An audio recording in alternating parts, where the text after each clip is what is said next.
30 janvier dernier, François Hollande arrive à Strasbourg. Il n'a peut-être jamais entendu parler de campus européen. Et pourtant, soudain, il va commencer à en parler. Qu'est-ce que vous lui avez dit précisément pour que tout d'un coup cette idée fasse son chemin? Eh bien, curieusement, on ne lui avait pas dit grand-chose dessus avant.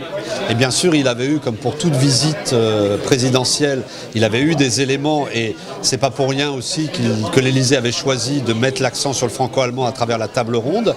Mais la table ronde n'était pas forcément destinée à promouvoir le campus franco-allemand.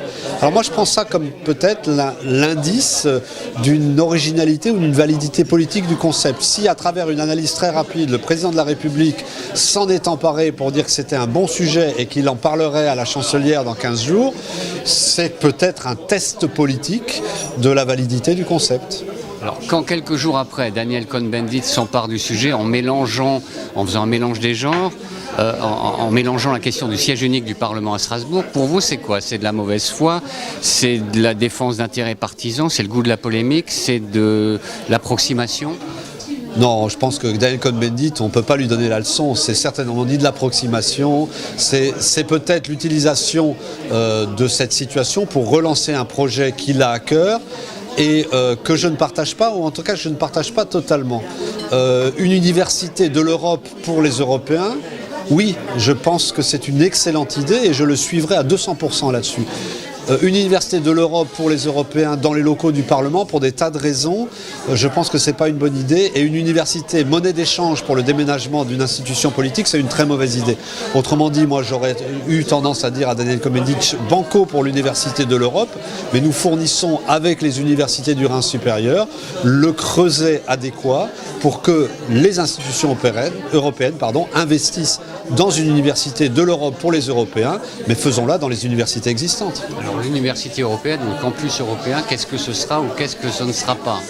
Alors déjà, ce que ce ne sera pas un bâtiment, ce ne sera pas une institution technique, ce ne sera pas quelque chose en plus, une couche en plus, c'est plutôt l'idée de faire avec les universités du Rhin supérieur, qui sont des universités, je rappelle, qui sont en gros chacune à 1 heure de route l'une de l'autre, donc à une échelle d'agglomération, de faire quelque chose de nouveau qui transcende les clivages, en particulier les clivages nationaux et les clivages administratifs et réglementaires.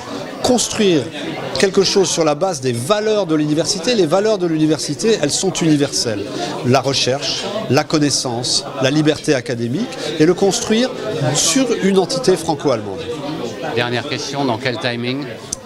Le plus vite possible, mais peut-être avec des échelles de temps qui dépendent des objets qu'on va réaliser. Nous avons déjà, en ce moment, en chantier, des collaborations de grande qualité, qui sont des collaborations de recherche ou des diplômes communs entre les différents partenaires de corps, et en particulier entre Strasbourg et Fribourg.